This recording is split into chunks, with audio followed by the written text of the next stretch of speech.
Hello everyone, and welcome to another mock video. Thank you so much for joining me. If you've seen a few of my previous videos, you recognize this mech. This is Looper, and if you saw his video, you know he is based off of a LEGO Racers set from the early 2000s, specifically this one, Lupin, who was one of the very limited, well, I shouldn't say that limited, I think it got at least 2 waves, maybe 3, but this was part of a series of LEGO Racer sets called LEGO Racers Zalax, which was made up of all these little monster-looking guys on their little go-karts, and they weren't great builds, but they were, in my opinion, incredible toys. They were some of the first LEGO sets I ever remember owning. They're a big part of why I ended up getting into LEGO for the rest of my life, and I just thought they were great. I loved how much character they had. I loved how much personality they had.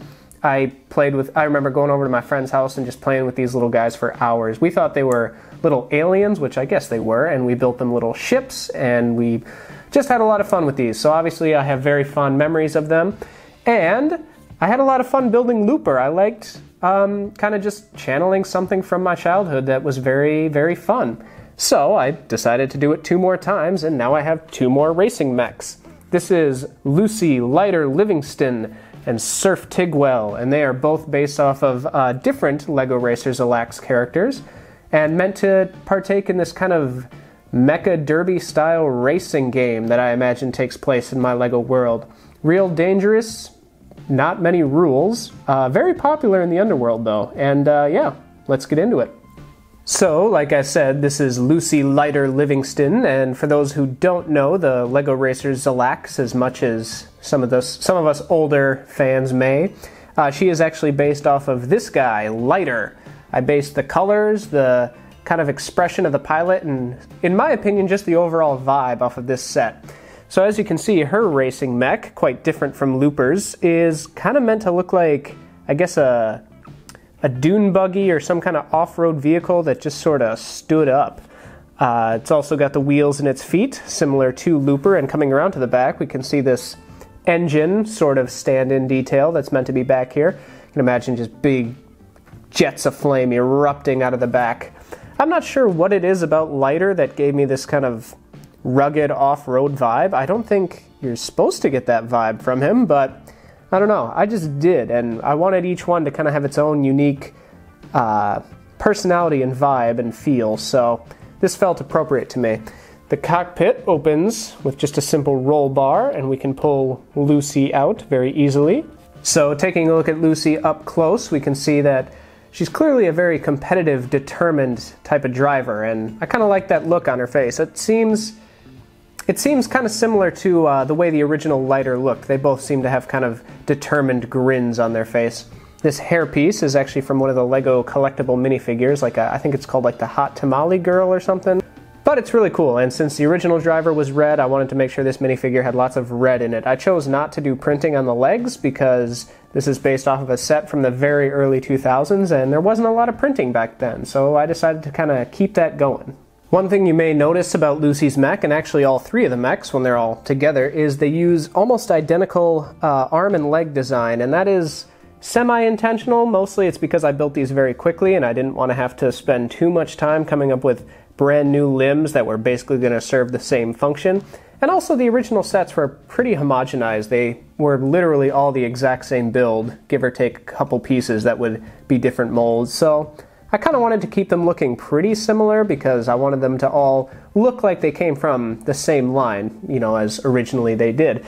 The other reason is because these are all racing mechs competing in the same racing league, and while I imagine there's not strict regulations saying that this is how your mech has to look, it has to do these specific things, I like to think that there's kind of just a best way for things to be done, and the limbs kind of come down to that. Everyone's kind of figured out that having little shields protecting your hand is very efficient. Having little fenders in front of your tires to keep them safe from, I don't know, debris or puncture attacks is a good idea. So they've just kind of all shaken out, ended up looking about the same. And up next is Surftig. He's based off of my favorite of the old Racers sets, and it's appropriate because he ended up having my favorite mech design. He's based off of the original driver Surfer, who looked like this. And Surfer always stuck out in my mind because, I mean, look at his face. He looks terrified. I always imagined him as being in way over his head. He looked like he's barely hanging in there. And so I tried to take that attitude and apply it to Surftig in this case. So if we actually zoom in on his cockpit here, you can kind of see he is not in control. That is a man who is 1 second away from spinning out. His actual mech looks quite sleek though. I really love these little fins out the back. That was kind of a fun thing to add and just see how they looked, and I was very happy with it. I love the sleek curving lines going through his mech, kind of meant to mimic waves on the ocean, given the whole surfer vibe. You'll notice these little spots of orange kind of sprinkled throughout the torso and legs, and the reason behind those was the original set had no orange parts, but just a bit of orange printing, and I wanted to kind of get some of that color scheme through, as well as the very obvious blue and yellow. To actually get at Surf in the cockpit, these two little side bits crack open like so, and then this whole canopy flips open. He's also not held in with any studs, so we can just pull him out. And taking a look at Surf all by himself, I actually consider myself quite lucky to have found not only a solid stone gray torso and legs to use, but also a stone gray torso that has a little bit of orange in it to match the color scheme of the actual mech. As well as his hair. He's got a little bit of orange in his hair. And I just love that facial expression. Like, if Surfer was a human, that's what I imagine he would look like all the time. I don't know if that's what the original designer was even going for, the original artist or graphic designer, I suppose, but he just always looked so scared. So it's just very funny to me to have a minifigure driving this mech who also just constantly looks so scared.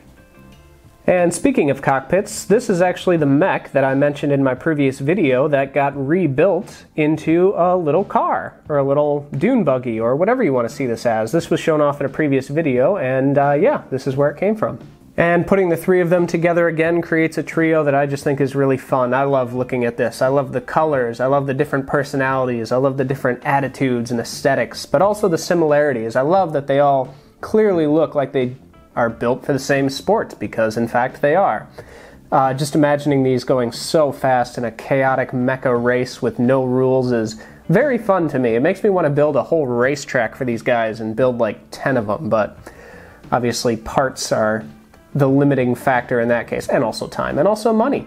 Maybe it'll happen someday though. But until next time, if you like this video, please give it a thumbs up. If you really like the video, feel free to subscribe. I've been Mindbender, and I will talk to you later.